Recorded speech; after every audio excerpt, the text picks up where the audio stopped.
ओम नमो भगवते वासुदेवाय नमः। संक्षिप्त महाभारत कथा वन पर्व के अंतर्गत भाग 28। आज की कथा में अर्जुन द्वारा निवात कवचों के साथ अपने युद्ध का वर्णन तथा अर्जुन के द्वारा कालिके और पलोमों के साथ युद्ध और स्वर्ग से विदाई का वर्णन। अर्जुन ने कहा, राजन, मार्ग में जाते हुए भी जगह जगह पर महर्षिगण मेरी स्तुति करते थे। अंत में मैंने अथाह और भयानक समुद्र के पास पहुंचकर देखा कि उसमें फेन से मिली हुई पहाड़ों के समान ऊंची ऊंची लहरें उठ रही थी।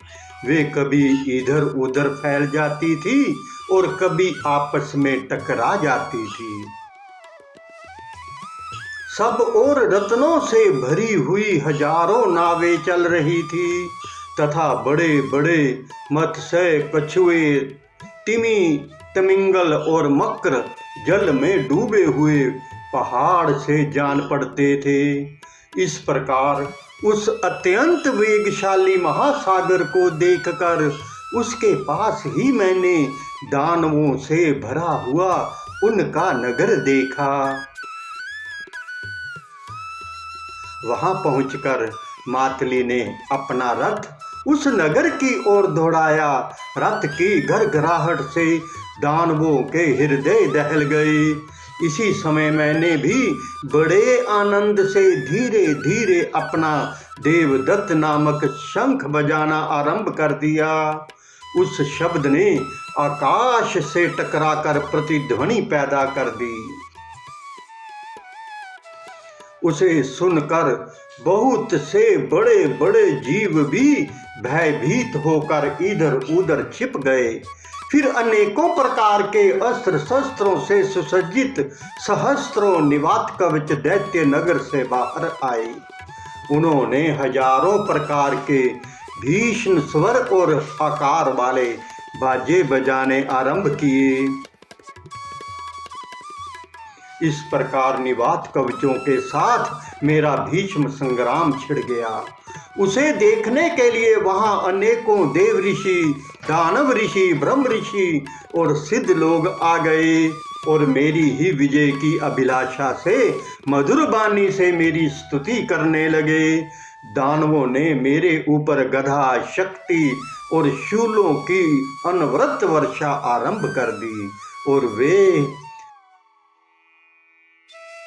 तड़ातड़ मेरे रथ के ऊपर गिरने लगे। तब मैंने बहुतों को तो प्रत्येक के 10-10 बाण मारकर धाराशायी कर दिया। इसी प्रकार अनेकों छोटे छोटे शस्त्रों से भी मैंने सहस्त्रों असुरों को काट डाला। इधर घोड़ों की मार और रथ के प्रहार से भी अनेकों राक्षस कुचल गए और कितने ही मैदान छोड़कर भाग गए। कुछ निवात कवच स्पर्धा से बाणों की वर्षा करके मेरी गति को रोकने लगे। तब मैंने ब्रह्मास्त्र से आमंत्रित करके हजारों छोटे छोटे बाण छोड़कर उनका सफाया कर दिया। उस समय उन दैत्यों के छिन्न भिन्न शरीरों से उसी प्रकार रक्त का प्रवाह चलने लगा जैसे वर्षा ऋतु में पर्वतों की चोटियों से जल की धाराएं बहने लगती हैं। राजन, सब और पर्वतों के समान बड़ी बड़ी चट्टानों की वर्षा आरंभ हुई। उसने तो मुझे बहुत ही खिन्न कर दिया। तब मैंने इंद्र अस्त्र के द्वारा अनेकों वज्र के समान वेग वाले बाण छोड़कर उन्हें चूर चूर कर दिया। इस प्रकार पत्थरों की वर्षा बंद हुई तो मोटी मोटी जल की धाराएं गिरने लगी। इंद्र ने मुझे विशोषण नाम का एक दीप्तशाली दिव्य अस्त्र दिया था। उसे छोड़ने से वह सारा जल सूख गया। इसके पश्चात दानवों ने माया द्वारा अग्नि और वायु छोड़े। तब मैंने तुरंत ही जला अस्त्र से अग्नि को शांत कर दिया और शैलास्त्र से वायु को रोक दिया। इतने ही में एक एक करके सब दानव अदृश्य हो गए और इस अंतर्ध्यानी माया से कोई भी दानव मेरे नेत्रों के सामने ना रहा। इस प्रकार अदृश्य रहकर ही वह मेरे ऊपर शस्त्र चलाने लगे। मैं भी अदृश्य अस्त्र के द्वारा उनसे युद्ध करने लगा। इस युक्ति से गांडीव धनुष द्वारा छोड़े हुए बाण जहां जहां वे दैत्य थे वहीं जाकर उनके सिर काट डालते थे।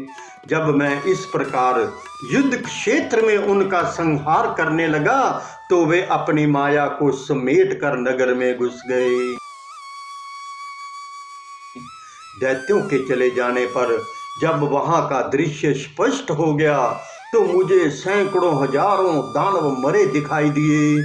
वहां दैत्यों की इतनी लाशें पड़ी थी कि घोड़ों के लिए एक के बाद दूसरा पैर रखना कठिन था।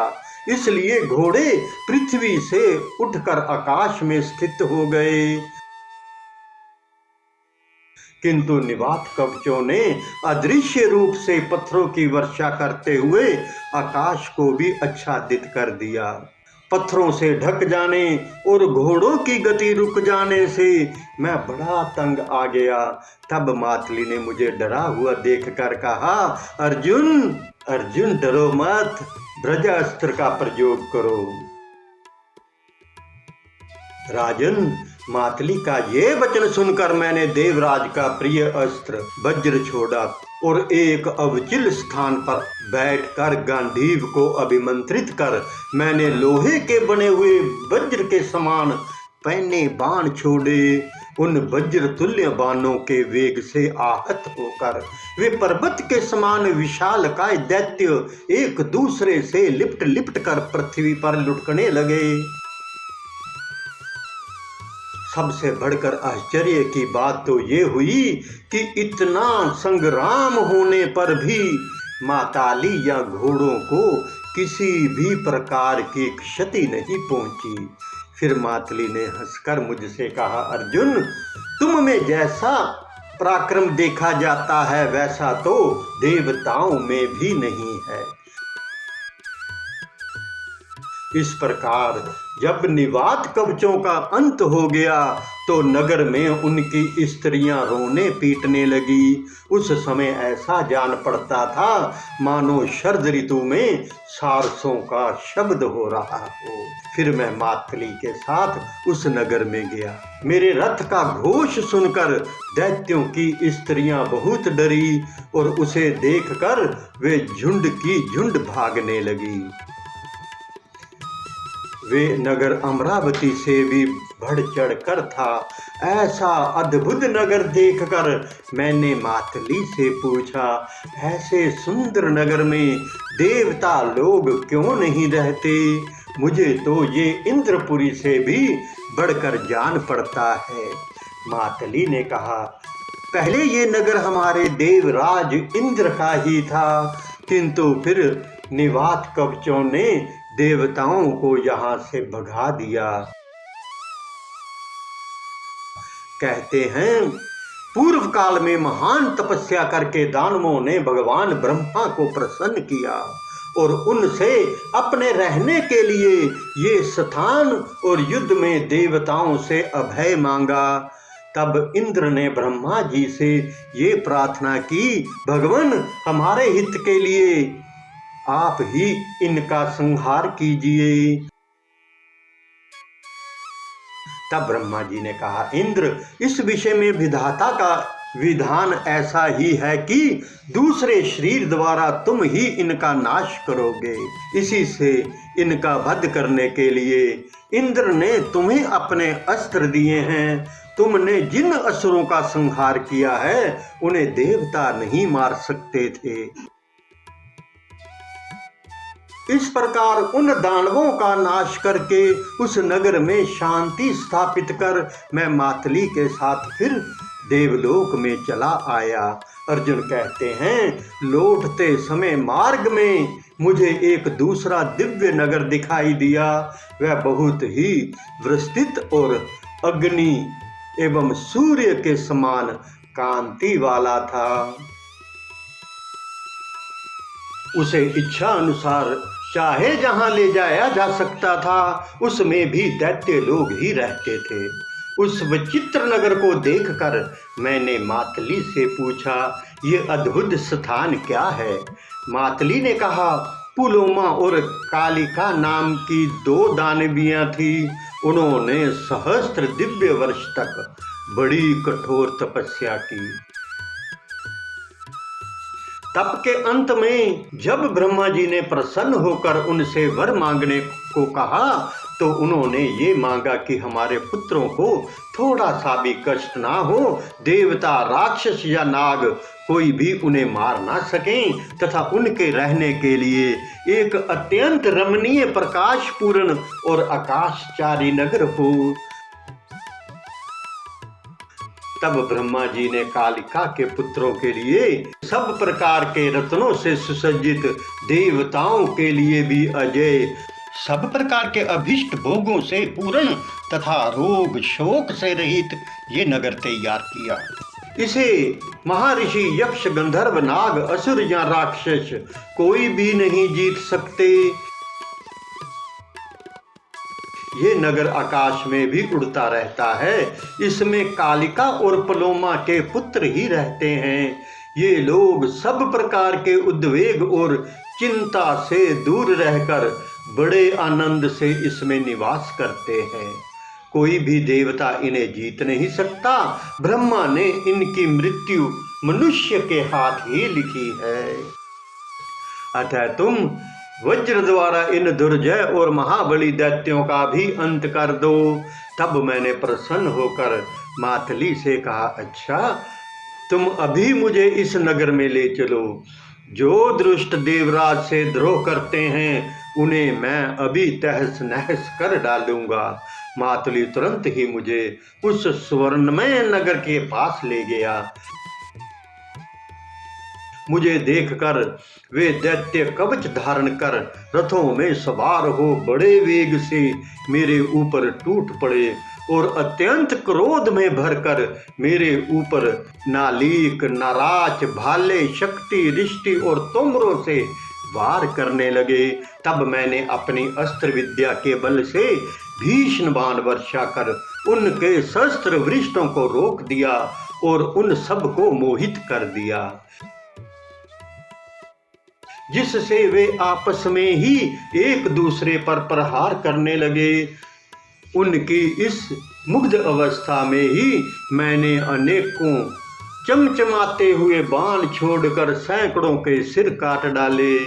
जब उनका इस प्रकार नाश होने लगा तो फिर अपने नगर में ही घुस गए और माया द्वारा उस पुरी के सहित आकाश में उड़ गए। तब दिव्य अस्त्रों के द्वारा छोड़े हुए शर समूह से मैंने दैत्यों के सहित उस नगर को घेर दिया। मेरे छोड़े हुए लोहे के बाण सीधे पार निकल जाने वाले थे। उनसे टूट फूट कर वह दैत्यों का नगर पृथ्वी पर गिर गया।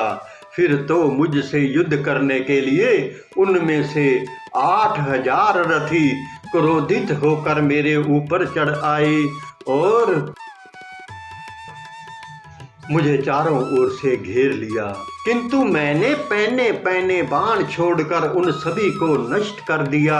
थोड़ी ही देर में समुद्र की लहरों के समान एक दूसरा दल चल आया। तब मैंने ये सोचकर कि मानवीय युद्ध से इन पर विजय पाना कठिन है, धीरे धीरे दिव्य अस्त्रों का प्रयोग आरंभ कर दिया। किंतु वह दैत्य रथी बड़े ही विचित्र योद्धा थे। वे मेरे दिव्य अस्त्रों को भी काटने लगे। तब मैंने देवादिदेव श्री महादेव जी की ही शरण ली और सब प्राणियों का कल्याण हो ऐसा कहकर उनका सुप्रसिद्ध पशुपातास्त्र गांडीव धनुष पर चढ़ाया। फिर भगवान त्रिनायन को मन ही मन प्रणाम कर उन दैत्यों का नाश करने के लिए उसे छोड़ दिया। उसकी प्रचंड मार से दैत्य बात की बात में नष्ट हो गए। राजन, इस प्रकार एक मुहूर्त में ही मैंने उन दानवों का अंत कर डाला। इस प्रकार उन दिव्य भारण विभूषित दैत्यों को रोदस्त्र के प्रभाव से नष्ट हुआ देख मातली को बड़ा ही हर्ष हुआ और उसने अत्यंत प्रसन्न हो हाथ जोड़कर कहा, यह आकाशचारी नगर देवता दैत्य सभी के लिए अजय था। स्वयं देवराज भी युद्ध द्वारा इसे नहीं जीत सकते थे, किंतु वीर अपने पराक्रम और तपोबल से आज तुमने इसे चूर चूर कर दिया। उस आकाशचारी नगर के नष्ट होने और दानवों के मारे जाने पर दैत्यों की स्त्रियां भी बाल बिखेरे चित्कार करती हुई इस नगर के बाहर जा पड़ी। वे दुखित होकर कुरारियों के समान विलाप करने लगी। वे नगर गंधर्व नगर के समान देखते देखते अदृश्य हो गया। इस प्रकार उस युद्ध में विजय पाकर मैं बड़ा प्रसन्न हुआ। फिर सारथी माताली मुझे रणभूमि से तुरंत ही इंद्र के राजभवन में ले गया। वहां पहुंचने पर मातली ने हरिण्य नगर के पतन, दानवी मायाओं के नाश और रणधुर्मद निवात कवचों के वध आदि सभी वृत्तांतों को ज्यों का त्यों सुना दिया। ये समाचार सुनकर महाराज इंद्र बड़े प्रसन्न हुए और उन्होंने ये मधुर वचन कहे, पार्थ, तुमने संग्राम में देवताओं और असुरों से भी बढ़कर काम किया है। मेरे शत्रुओं का संहार करके तुमने अपनी गुरु दक्षिणा भी चुका दी है। अब देवता, दानव, यक्ष, राक्षस, असुर, गंधर्व तथा पक्षी और नाग सभी के लिए तुम युद्ध में अजय हो गए हो। अतः तुम्हारे बहुबल से जीती हुई वसुंधरा पर कुंती नंदन धर्मराज युधिष्ठिर निष्कंटक राज्य करेंगे। तुम्हें सभी दिव्य अस्त्र प्राप्त हैं, इसलिए भूमंडल में कोई भी योद्धा तुम्हारा पराभव नहीं कर सकेगा। बेटा, जब तुम संग्राम भूमि में खड़े होगे तो भीष्म, द्रोण, कृप, कर्ण, शकुनि और अन्य सभी राजा तुम्हारी 16वीं कला के बराबर भी नहीं होंगे। फिर राजा इंद्र ने मुझे शरीर की रक्षा करने वाला ये दिव्य अभेद कवच और ये सोने की माला प्रदान की। साथ ही उन्होंने ये देवदत्त नामक शंख भी दिया, जिसकी आवाज बहुत ऊंची है, और ये दिव्य किरीट तो स्वयं अपने हाथ से मेरे मस्तक पर रखा। इसके बाद उन्होंने ये बहुत ही सुंदर दिव्य वस्त्र और आभूषण भी मुझे प्रदान किए। इस प्रकार इंद्र से सम्मानित होकर मैं वहां गंधर्व कुमारों के साथ बड़े आनंद पूर्वक रहा। वहां मेरे 5 वर्ष बीते। एक दिन इंद्र ने मुझसे कहा, अर्जुन, अब तुम्हें यहाँ से जाना चाहिए, तुम्हारे भाई तुम्हें याद कर रहे हैं। इससे मैं वहां से चला आया और आज इस गंधमादन पर्वत के शिखर पर भाइयों सहित आपका दर्शन किया है। युधिष्ठिर बोले, धनंजय, ये हमारे लिए बड़े सौभाग्य की बात है कि तुमने देवराज को अपनी आराधना से प्रसन्न किया और उनसे दिव्य अस्त्र प्राप्त किए। पार्वती देवी के साथ ही भगवान शंकर का तुम्हें प्रत्यक्ष दर्शन हुआ तथा तुमने उन्हें अपनी युद्ध कला से संतुष्ट किया। यह तो और भी आनंद की बात है। तुम लोकपालों से भी मिले और कुशल पूर्वक पुनः मेरे पास लौट आए। इससे आज मुझे बड़ा सुख मिला है। अब तो मैं ऐसा समझता हूँ कि मैंने ये संपूर्ण पृथ्वी जीत ली और धृतराष्ट्र के पुत्रों को भी अपने अधीन कर लिया। अर्जुन, मैं उन दिव्य अस्त्रों को देखना चाहता हूँ जिनसे तुमने वैसे बलवान ने बात कवचों का वध किया है। युधिष्ठिर के ऐसा कहने पर अर्जुन ने देवताओं के दिए हुए उन दिव्य अस्त्रों को दिखाने का विचार किया। पहले तो वे विधि पूर्वक स्नान करके शुद्ध हुए, फिर अपने अंगों में परम कांतिमान दिव्य कवच धारण कर लिया। एक हाथ में गांडीव धनुष और दूसरे में देवदत्त शंख ले लिया। इस प्रकार वीरोचित वेश में सुशोभित हो महाभाव अर्जुन ने उन दिव्य अस्त्रों को कर संशय दिखाना आरंभ किया। जिस समय उन अस्त्रों का प्रयोग आरंभ हुआ, पृथ्वी वृक्षों सहित कांप उठी, नदी और समुद्रों में उफान आ गया, पर्वत फटने लगे, वायु की गति रुक गई, सूर्य की कांति फीकी पड़ गई और जलती हुई आग भी बुझ गई। तदंतर समस्त ब्रह्म ऋषि, सिद्ध महर्षि, संपूर्ण प्राणी, देव ऋषि तथा स्वर्गवासी देवता सब के सब वहां आकर उपस्थित हुए। लोक पितामह ब्रह्मा और भगवान शंकर भी अपने गणों सहित वहां पिधाए। फिर सब देवताओं ने नारद जी को अर्जुन के पास भेजा। नारद जी ने आकर अर्जुन से बोले, अर्जुन अर्जुन ठहरो, इस समय इन दिव्य अस्त्रों का प्रयोग ना करो। बिना किसी लक्ष्य के इनका प्रयोग नहीं किया जाता। यदि कोई शत्रु लक्ष्य हो तो भी जब तक वे अपने ऊपर प्रहार करके कष्ट ना पहुंचावे, तब तक उन पर भी दिव्य अस्त्रों का प्रयोग नहीं करना चाहिए, अन्यथा इनके व्यर्थ प्रयोग करने पर महान अनर्थ हो जाता है। यदि नियमानुसार तुम इनकी रक्षा करोगे तो ये शक्तिशाली और तुम्हें सुख देने वाले होंगे, इसमें तनिक भी संदेह नहीं है। यदि तुमने व्यर्थ प्रयोग करके इनकी रक्षा नहीं की तो ये त्रिलोकी का नाश कर डालेंगे। अतः आज से फिर कभी ऐसा ना करना। युधिष्ठिर, तुम भी इस समय इनको देखने का लोभ छोड़ो। युद्ध में शत्रुओं का मर्दन करते समय जब अर्जुन इन दिव्य अस्त्रों का प्रयोग करे तब देख लेना। इस प्रकार जब नारद जी ने अर्जुन को दिव्य अस्त्रों का प्रयोग करने से रोक दिया, तब सब देवता तथा अन्य प्राणी जो जहां से आए थे वहां चले गए। पांडव भी द्रौपदी के साथ उस वन में प्रसन्नता पूर्वक रहने लगे। ओम नमो भगवते वासुदेवाय नमः।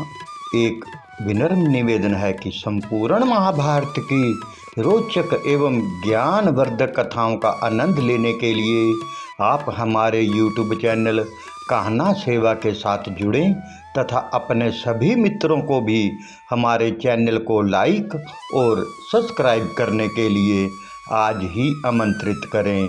आपके मित्र भी इन कथाओं का आनंद लें। धन्यवाद। हरे कृष्ण कृष्ण कृष्ण हरे हरे, हरे राम राम राम हरे हरे। जय श्री कृष्ण।